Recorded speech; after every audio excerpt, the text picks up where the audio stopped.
दोस्तों नमस्कार। आज एक और वीडियो में मैं हार्दिक अभिनंदन, हार्दिक स्वागत करता हूँ। इसके अच्छा, बेस्ट टीचर में ये तीन चीज आपके अनुसार चाहिए।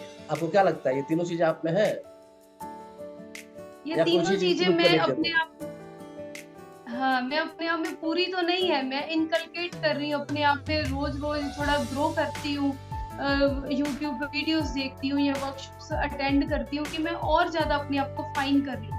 जैसे लविंग नेचर तो मेरे में है, लेकिन फिर भी कई बार ना थोड़ा-सा गुस्सा आ जाता है कि कई बार बच्चे थोड़ा इरिटेट कर देते हैं, लेकिन फिर भी मैं अपने आप को कंट्रोल कर लेती हूँ कि नहीं, ये तो छोटे बच्चे हैं, हमने ऐसा नहीं करना, उनका कोई माइंड कंसेप्ट रहा।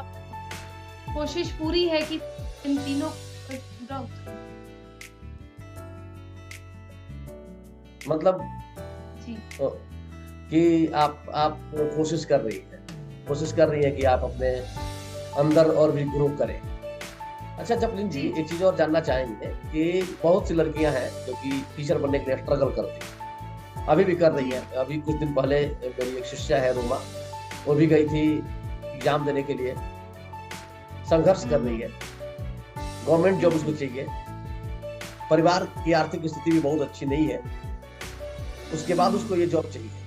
अब बात यहाँ आती हुँ, है कि जब उसको गवर्नमेंट जॉब चाहिए, वो स्ट्रगल कर रही है, लेकिन उसको कभी हुँ। कभी ये होता है कि नहीं, मुझे जॉब पता नहीं कहीं नहीं मिले तो क्या होगा।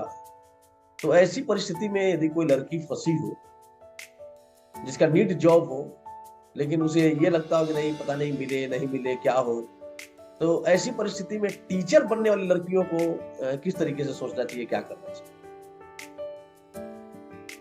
अगर ऐसी कोई परिस्थिति है कि सबसे पहले तो मैंने जब ऐसा फ़ील किया था, ऐसा फ़ेज़ जब मेरी लाइफ़ में आया था कि मतलब इतने टेस्ट देने और फिर भी क्लियर ना होने, मेरे को फिर यही था कि मैं अपना 100% शायद अभी भी नहीं दे रही।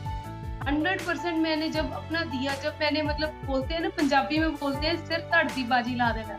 मतलब कि या करो या मरो, ऐसी सिचुएशन मेरी आ गई थी। मैं प्राइवेट जॉब में थी, मैंने वो भी छोड़ दी। मैंने कहा कि या तो मैंने गवर्नमेंट जॉब लेनी है, तो या फिर मैंने मतलब फिर कहीं और नहीं जाना। मैंने मतलब यही, this is the only way out for me. करो या मरो वाली सिचुएशन में मैं आ गई थी। और मतलब कोई मेरे दिन-रात का मैंने कोई ऐसा गैप नहीं था। मैं दिन-रात पढ़ते ही रहना, कोई खाना-पीना सब कुछ ही भूल गई थी मैं तब। बस मेरे को लगता है कि 100% आपको अपना एफर्ट देना चाहिए और हार्ड वर्क हमेशा रंग लाता ही है। और अगर ऐसी कोई लड़की है या लड़का है, कोई भी है, सेम ही सिचुएशन है दोनों के लिए, पूरी मेहनत करनी चाहिए। आप नेगेटिव ना हो, चलते चले, चलते चले, चलते चले। कभी भी ये मत सोचिए कि पता नहीं मिलेगी या नहीं मिलेगी। बस जब डाउनफॉल या डाउन स्टेज आने लगती है माइंड में, वो चीज़ को आप इग्नोर करते हैं और चलते चले, चलते चले। मतलब उनको निराश नहीं होना चाहिए, उनको हार नहीं मानना चाहिए, उनको परेशान नहीं होना हाँ चाहिए, जी। विश्वास हुँ। रखना चाहिए, ये चीजें हो जाएंगी, ऐसा आप कहना चाहती हैं। तो जी। जपलिन जी, एक चीज और बताइए कि एक जो टीचर होता है, उसका मूलभूत काम, जैसे मैं आपको और एक्सप्लेन करता हूँ। जैसे डॉक्टर का हुँ। काम होता है मरीज का इलाज करना। यदि कोई कान आंख का डॉक्टर है, तो आंख में कोई बीमारी है तो वो उसको इलाज कर दे, ये मरीज का काम होता है। वैसे ही जी। डॉक्टर या टीचर को एक डॉक्टर मान लीजिए,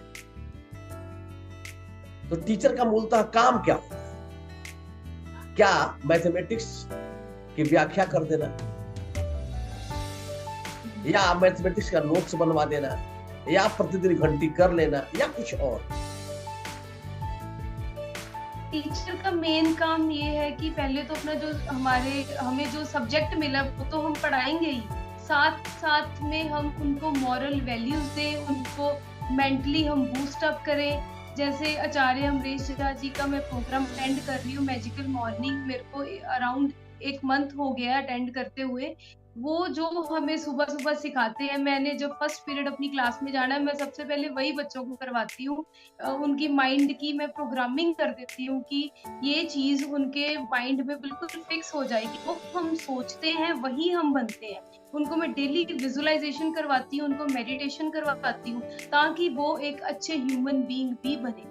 सिर्फ़ जो है हाई ऑफिशियल बनना ही जरूरी नहीं है, IPS, IAS, engineer, doctor, teacher बनना ही जरूरी नहीं है। इससे भी मेन जो इम्पोर्टेंट बात है वो है कि we should be very good human beings. हमें एक अच्छा इंसान, सबसे पहले हम एक इंसान बने, इंसानियत उनके अंदर जो मैं कोशिश करती हूँ कि वो ज्यादा से ज्यादा ग्रो करे। मतलब आप ये कहना चाहती हैं जपलीन जी कि जो टीचर होता है उसका ये काम होता है कि बच्चे को मोरल वैल्यू दे, मोरल वैल्यू दे। तो जो बेस्ट टीचर होता है वो अपना सब्जेक्ट तो पढ़ाता ही है, साथ साथ मोरल वैल्यू देता है। यानी सब्जेक्ट जब पढ़ाता है तो बच्चे का स्किल ग्रो होता है, लेकिन जब मोरल वैल्यू देता है तो उसका माइंडसेट तैयार होता है। तो स्किल देने के साथ साथ माइंडसेट भी आप प्रदान करते हैं बच्चों को, ये टीचर का दायित्व होता है। चलिए एक बहुत तीखा क्वेश्चन, यदि टीचर न रहे इस सोसाइटी में तो क्या हो? क्या जैसे मान लीजिए डॉक्टर नहीं रहे तो लोग मर जाएंगे, बीमारी होगी लोग मर जाएंगे, टीचर नहीं रहे तो क्या होने वाला?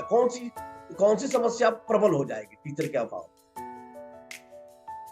अगर टीचर नहीं रहेंगे तो फिर लोगों का इंटेलेक्चुअल लेवल ही नहीं कोई रहेगा, उनको कोई गाइडेंस देने वाला ही नहीं रहेगा, उनको नहीं कोई बताएगा कि क्या सही है क्या गलत है। अच्छा, आप ये कहना चाहती हैं कि टीचर नहीं रहेंगे तो ये बताने वाले ही नहीं रहेंगे क्या सही और क्या गलत है, यानी लोग अपने रास्ते चलेंगे। अच्छा, एक चीज और, एक क्वेश्चन और, प्राचीन काल के शिक्षकों के बारे में आप सुनी होगी, गुरु द्रोणाचार्य थे, या बहुत से लोग ऐसे भी कह देते हैं कि प्राचीन काल के शिक्षक बड़े अच्छे थे, अब के शिक्षक अच्छे नहीं। ठीक है, क्या आपको भी ऐसा लगता है कि पुराने जो शिक्षक थे वो बहुत ही बेहतर थे? तो उनमें क्या बेहतरी थी, क्या खासियत था उनके अंदर जो हमारे अंदर नहीं डेवलप होता? वो जो मैंने, जहाँ तक मैं जानती हूँ, महाभारत में या रामायण में जो हमने टीवी पे देखा है, जो सीरियल्स में उनके देखा है, यही देखा है कि वो उनको जो संस्कृति या जो भी उनका तब विषय होता था वो तो पढ़ाते ही थे, साथ साथ उनको अच्छा एक आध्यात्मिक यात्रा पर भी लेकर जाते थे, उनको मेंटली भी बहुत स्ट्रॉन्ग करते थे, जैसे हम द्रोणाचार्य की अगर स्टोरी सुने तो। और ऐसी बातें आजकल के सिनेरियो में नहीं हो रही है, ज्यादा तो है में, और इस चीज पर जो फोकस है वो थोड़ा सा कम करके हर तरफ के मतलब हर ऑलराउंड डेवलपमेंट पर चाइल्ड का ध्यान देना चाहिए कि उसकी मेंटल लेवल पर भी डेवलपमेंट हो और हर तरह की डेवलपमेंट। बहुत बहुत धन्यवाद आपको। ये एक चीज बहुत इम्पोर्टेंट था कि बच्चे जो थे, प्राचीन काल के जो टीचर थे वो क्या थे कि अपने प्रति समर्पित थे। आप सही बोल रही हैं, समर्पण था उनका। और एक जो बहुत अद्भुत बात आपने कही कि वो आध्यात्मिक टच देते थे।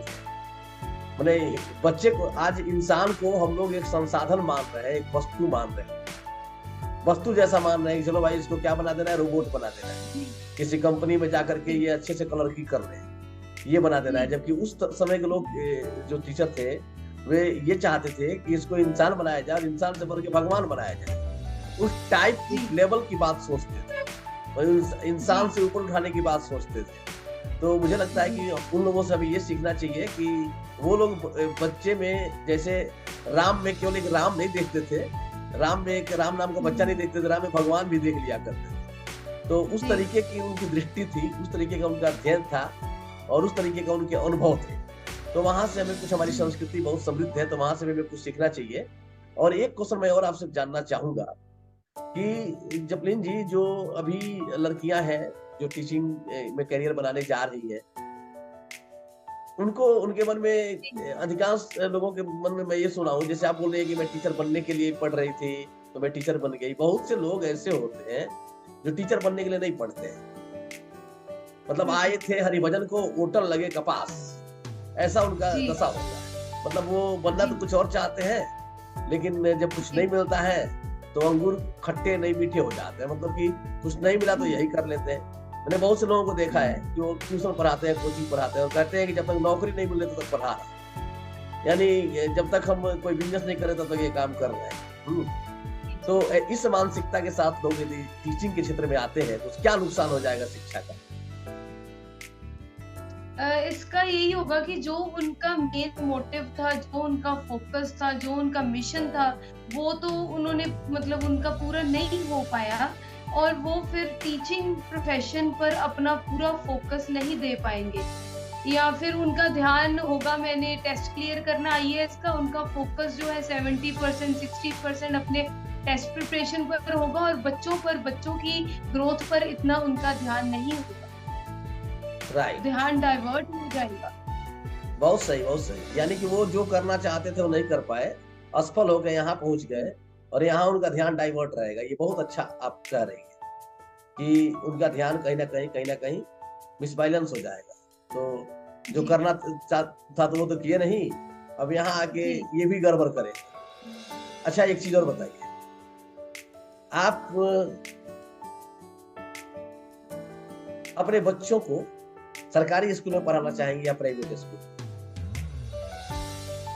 जैसे गवर्नमेंट स्कूल का आजकल सिनेरियो है कि पहले तो फैसिलिटीज तो पूरी है, वहाँ पर प्रोजेक्टर है, सब कुछ है, टीचर्स हाईली क्वालिफाइड है, कि जैसे हम कितने टेस्ट देके यहाँ पर हमें जॉब मिलती है, जैसे क्रीम ऑफ टीचर्स है वहाँ पर, तो प्रॉपर इतना प्राइवेट स्कूल में इतना क्रीम नहीं है जितना यहाँ पर है। लेकिन हमें टाइम टू टाइम टीचिंग के रिगार्डिंग ट्रेनिंग नहीं दी जाती, हमें हमारी स्किल को नहीं निखारा जाता।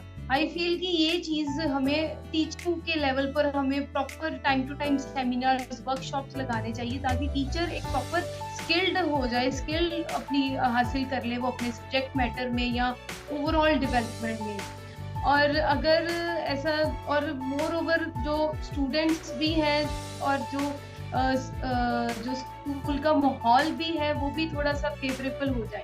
अगर मैं पढ़ाना चाहूंगी तो मेरा मन तो होगा कि मैं गवर्नमेंट स्कूल में पढ़ाऊं, लेकिन वहां पर थोड़ा सा सिनेरियो इतना अप्रोप्रिएट नहीं है, हमें ये डर लगा रहेगा कि बच्चे कहीं गलत संगत में ना पड़ जाए या कहीं बिगड़ ना जाए, क्योंकि वहां पर थोड़ा सा जैसे विदाउट फीस है, तो ज्यादातर दूसरे आते हैं फैमिलीज के बच्चे, तो पुअर आते हैं, उन पेरेंट्स उन पर इतना ध्यान नहीं दे पाते, पेरेंट्स पुअर होते हैं थोड़े से, उनका अपना काम काज पर ध्यान होता है, उनका सिनेरियो, उनका माइंड सेटअप ऐसा होता है, तो फिर थोड़ा सा गड़बड़, थोड़ा सा डर लगता है कि ऐसा कुछ हो ना जाए। बहुत ईमानदारी से, बहुत सच्चाई आप बोल रहे हैं। ये बात सही है।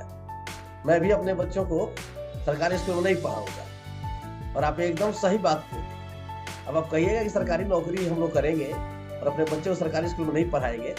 मुझसे बहुत से लोगों ने एक प्रश्न पूछा है, मैं वो प्रश्न आपसे पूछता हूं। और ये चर्चा भी होता है कि मास्टर का बच्चा स्कूल में नहीं पढ़ता है, कोई अधिकारी का बच्चा स्कूल में नहीं पढ़ता है। बात सही है, सारे योग्य शिक्षक सरकारी स्कूल में है, इतना हार्ड कॉम्पिटिशन देके आते हैं।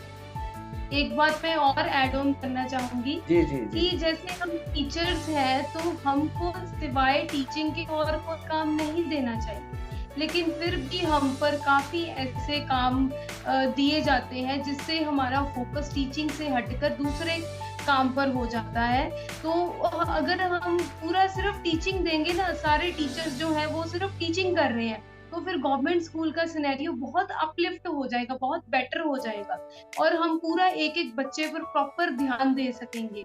गवर्नमेंट की इंटरवेंशन थोड़ी ज्यादा है इसमें, और स्टाफ अगर प्रॉपर हो जाए, हर जो जिस जिस चीज की लोड है, जैसे पीएन है, कोई सेवादार है, कोई क्लर्क है, कोई एसएलएज है, प्रॉपर अगर एक एक अपॉइंटमेंट अगर पूरी है, पूरी भर्ती है अगर स्कूल में, तो फिर टीचर का काम सिर्फ टीचिंग पर होगा, तो फिर हम पूरा 100% दे पाएंगे। हम फिर भी 100% देने से थोड़ा चूक जाते हैं, इसीलिए कि हमारा फोकस कई दूसरे काम पर हो जाता है। जैसे हमने कोई स्कॉलरशिप अप्लाई करनी है बच्चे की, वो फिर क्लास इंचार्ज है या जो कंसर्न टीचर है, तो फिर उनको करनी पड़ती है, वो फिर ऐसे ध्यान डाइवर्ट हो जाता है। लेकिन प्राइवेट स्कूल में ऐसा सिनेरियो नहीं है। If a teacher is there, the teacher is only for the teaching and the clerk is there for the clerical.